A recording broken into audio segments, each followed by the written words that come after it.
Thank you, Sherry Steiner and CTSB, for the chance to participate in Solo Creatives in the Berkshires. My name is Joan Cohen. I haven't always been a solo creative or full-time in the Berkshires, but now I'm both, and I'm very happy about it. I'm a fiction writer, which I think I've wanted to be for most of my life, at least once I got past my childhood desires to be a ballet dancer, a painter, or Miss America. I didn't have the balance for ballet, the eye for painting, or the body for Miss America, but I was always an excellent English student. In fact, when I got to college, I was placed in an advanced English class for freshmen. As I recall, I was doing fine until I had to submit a piece of literary criticism.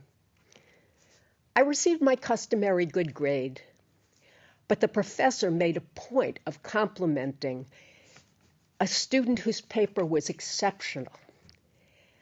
I asked that boy if I could read it, and after I did, I was crushed. It was brilliant and sophisticated and belonged somewhere like the New York Review of Books. I decided then, with all the wisdom of a 17-year-old, that he was a talented writer and I was merely a competent one. I convinced myself I didn't have what it takes to be a writer. What I didn't know back then was how much success depends on your ability to keep your butt in the seat instead of going off to search for chocolate chip cookies. As for that young man, he subsequently asked me out. But how could I go out with someone who had crushed my dream? After college, I worked briefly in publishing, but I became bored, as young people sometimes do, and became a computer programmer instead. It was an exciting time in the computer industry. I returned to school for an MBA and enjoyed a career working in sales and marketing for technology companies. I really had no aptitude for technology, but when I needed help, I went to my engineering friends, and they, in turn, came to me for writing help. I even influenced my husband, trained as an engineer, and he began making his employees read Strunk and White, Elements of Style. There's no zealot like a convert. When I left the corporate world to become a consultant, I had the flexibility to return to school, this time for an MFA, a Master of Fine Arts in Writing. About this time, my parents' health began to fail. My mother had Alzheimer's disease. If you've gone through that with a close relative, you know you learn a lot in a hurry. I joined an advisory board for the Alzheimer's Disease Center at the Boston University School of Medicine. My frustrating attempts to raise money for their research introduced me to the widespread misconceptions about dementia and Alzheimer's. For example, I learned that there's no such thing as senility. Dementia is not inevitable. It is always caused by disease, and about 70% of the time, that disease is Alzheimer's. My first novel, Land of Last Chances, was published in 2019. It's about an unmarried executive in her late 40s, Jean, who discovers that the menopause she expected is instead an unexpected pregnancy. She's not sure who the father is, and worse yet, a family secret is uncovered that reveals she may carry a rare gene for early onset Alzheimer's disease. With no time left for genetic tests and an abortion time limit approaching, she must decide whose needs should prevail, hers or her unborn child's. I'm going to read about a visit Jean makes to the Alzheimer's wing of an assisted living facility where her friend Maggie is a nurse.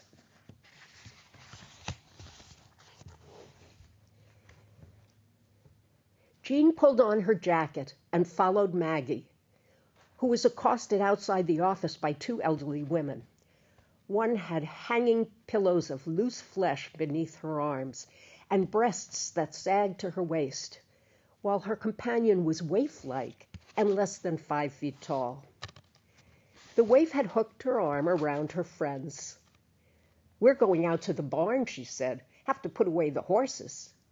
Maggie smiled. "Good idea, thanks." Jean shook her head as the women wandered away.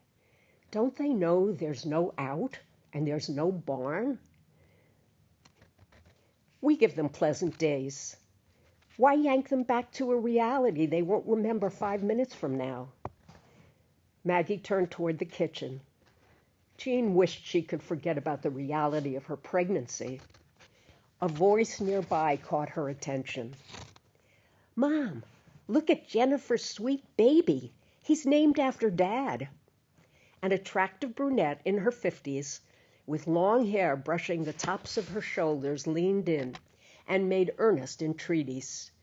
She laid her manicured hand on her mother's arm, the magenta polish vivid against the crepe-like skin. "Mom," she shook her mother's arm. The old woman's face was crowded with wrinkles, but she had a beautiful brow and thin braids of gray hair across the top of her head, like a milkmaid's. Her sad mouth was pinched, and there were sparse hairs growing on her upper lip and chin. A woolen cardigan enveloped her as though she'd shrunk several sizes. Hands in her lap, she rocked herself and muttered, "Mama, Mama, Mama." The young girl tried to get her grandmother's attention, but the old woman's eyes remained downcast. "Mama, Mama, Mama." On impulse, Jennifer leaned over her grandmother and pressed her son against the flaccid arms. Without hesitation, the old woman clasped the child to her bosom. When she cradled him and kissed his forehead, humming a barely discernible tune, her daughter's expression changed from apprehension to surprise to joy. Jennifer spoke softly and placed her hand on her grandmother's bowed shoulder. "Yes, Grandma, that's just what he likes." Jean couldn't watch. She turned away, her eyes moist. Hurrying through the lobby and out to the parking lot, she ignored the receptionist's cheery goodbye and avoided meeting anyone's gaze. Golden leaves propelled by a cold wind rained down on the pavement. Shivering, she turned up her collar and wiped her eyes with her coat sleeve. How? Why? Questions crowded into her mind. The tools of rationality were the rock she clung to, but they couldn't explain what she'd seen. Did there have to be a reason? Maggie was right about Jean's instincts. To find a cause, to intellectualize the moment, to analyze. Perhaps enlightenment lay elsewhere. Looking back at dawning day as she climbed into her car, Jean wondered at the formidable physical and emotional power possessed by that tiny baby. A woman wandering lost in her own mind knew from the moment his skin touched hers there was a connection between them. Had Jean's mother felt the power of that connection? If so, she'd succeeded in concealing it from her daughter. It was a perversion of maternal feelings to love Jean's future more than she loved Jean. Companionship, romance, sex, Jean was taught she could have all of them without the burdens of motherhood. Without the burdens, but without the joys either. She turned on the ignition. As the engine came to life, she moved her hands from the steering wheel to her abdomen and intertwined her fingers.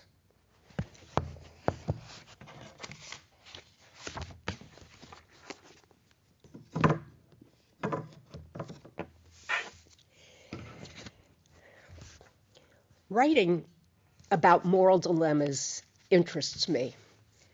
I took some philosophy courses in college, And laughable as it sounds now, I actually sat up in the stacks of my college library, gazing out the window and pondering if a tree falling in the forest made a sound if no one was there to hear it.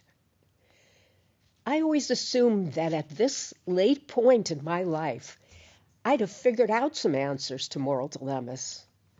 But I have no answers, just the accommodations most of us make to decisions we're comfortable with or ambiguity we learn to live with. There's no shortage of dilemmas to debate.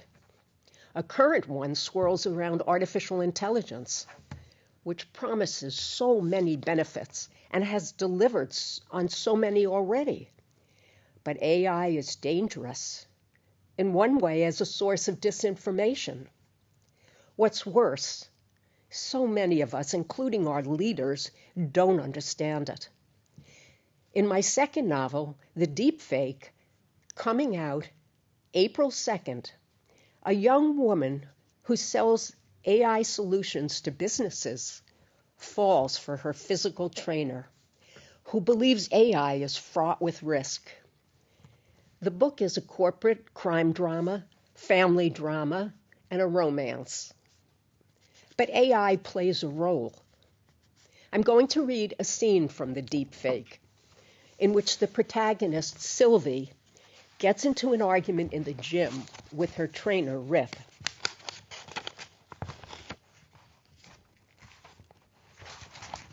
Rip returned to my side and looked at the digital readout. Boy, you're an animal tonight. I wish all my clients were this motivated. Managing sales in the software business is a tough job. I'm working out my aggressions in the gym. Isn't that supposed to be healthy? Maybe you just feel guilty about selling a product people think will save them when it's actually going to lead to the end of the human race. You're selling a golem. I was about to protest his implication, but he caught me up short with his golem reference. What the hell is that?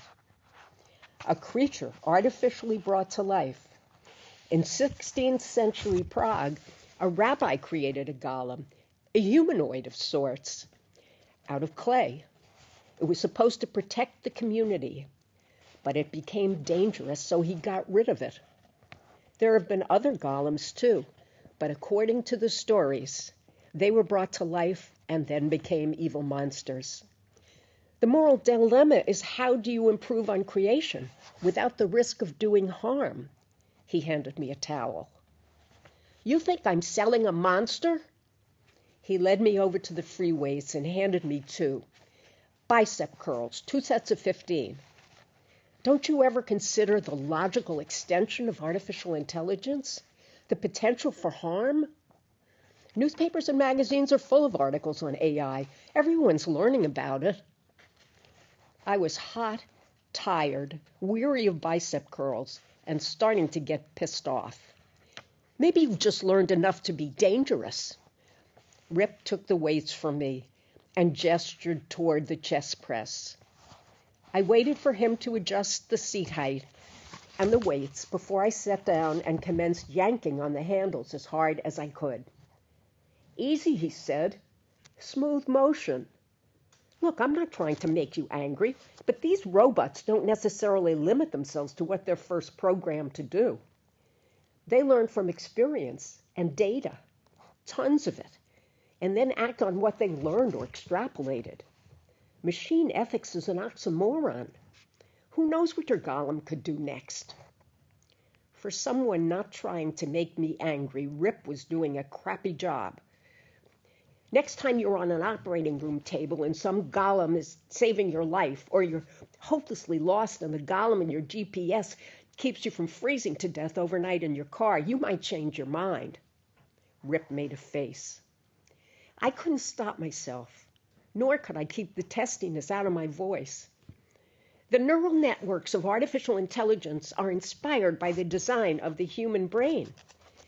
They can find cures for diseases, detect problems in radiology reports, translate languages, make predictions, find patterns. They're going to keep helping humans in ways we can't even predict.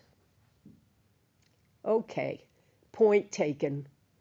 He gave in. But if he was a sore loser, I was a sore winner.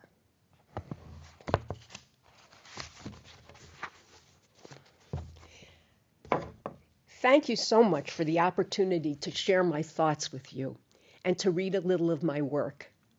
I hope you found the time worthwhile.